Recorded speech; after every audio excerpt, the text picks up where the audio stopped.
èyí láṣìírí àjọṣepọ̀ tó wà láàrin èmi àti Onyekanwenu tó kú. Sunny Adé ló sọ̀rọ̀. Yorùbá bọ̀ wọ́n lọ́jọ́ kú làádèrè. Gbajúgbajà òǹkọrin jùjú nì Sunday Ìṣọ̀lá Adégẹyè tí gbogbo èèyàn mọ̀ sí King Sunny Adé ti sọ̀rọ̀ lórí àjọṣepọ̀ tó wà láàrin òun àti ìlúmọ̀ọ́ká olórin afẹ́ elédè òyìnbó àti ti Ìgbò nì abilékọ Onyekanwenu tó dolóògbé lọ́sẹ̀ tó lọ lọ́hùn-ún.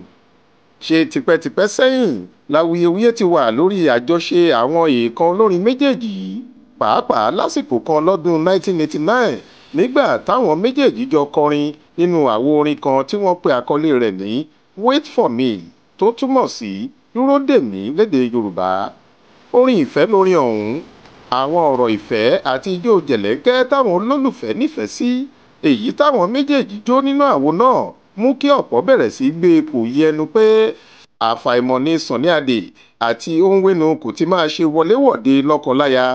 Wọ́n ní àjọṣe wọn ju ti okòwò kíkọrin papọ̀ lọ, àwọn méjèèjì tí ń ṣe kùrùkẹrẹ akọ àtabo ni.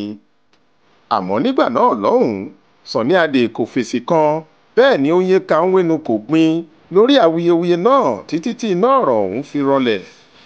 Lọ́sẹ̀ tó kọjá yìí, nígbà tí ọba orin jùjú afigìtàdára yìí King Sunny Adé ṣàbẹ̀wò ìbánikẹ́dùn sáwọn mọ̀lẹ́bí olóògbé Onyekanwenu tó jáde láyé lọ́gbọ̀n ọjọ́ oṣù keje ọdún 2024 yìí ní KSA ṣíṣọ lójú eégún àjọṣe òun àti arẹwà obìnrin àgbàlagbà náà.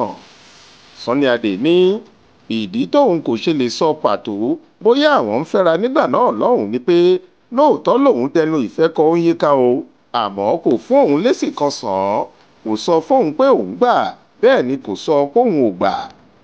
Ó ní mi ò mọ bí mo ṣe fẹ́ ṣàlàyé ẹ̀.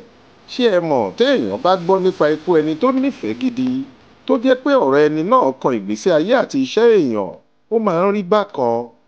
Orin Wait for me tá a jọ kọ yẹn àṣírí ni. Orin la fi kọ. A fẹ́ ṣe ìfòjáde orin Wait for me lákọ̀tun torí awuyewuye tó jẹyọ lórí ẹ̀. Tẹ́lẹ̀tẹ́lẹ̀ làwọn èèyàn ti ń rò pé ọ̀rẹ́bìnrin mi ni, àmọ́ èmi àti ẹ̀ kò tíì sọ pé bẹ́ẹ̀ ni tàbí bẹ́ẹ̀ kọ́ fún ara wa. Nígbà tó ń sọ̀rọ̀ nípa irú ẹni tí olóògbé Onwenu jẹ́, King Sunny Adé ní obìnrin kan tí gbogbo wa kò lè gbàgbé nípa ìbọ̀rọ̀ ni. Ó bà mí lọ́kàn jẹ́ pé kò dúró jẹ púpọ̀ nínú iṣẹ́ rere tó jà fún lókè èèpẹ̀. Ọdún díẹ̀ sẹ́yìn ní ilé ẹjọ́ tó ga jù lọ dá a láre lórí ẹjọ́ kan tó dá lórí àwọn àwo orin rẹ̀ àti iṣẹ́ ọpọlọ rẹ̀.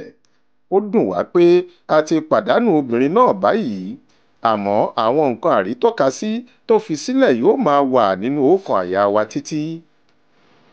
Tẹ́ ò bá gbàgbé, ọjọ́ 21 oṣù keje ọdún 2024 yìí làwọn ọmọ bíbí Onyekanwenu ọ̀gbẹ́ni Abraham Ogunléndé àti Tìjání Ogunléndé fìdí ẹ̀ múlẹ̀ pé màmá wọn ti ní èémí ìkẹyìn lọ́sibítù kan nílùú Èkó lọ́gbọ̀njọ́ oṣù keje ọ̀hún.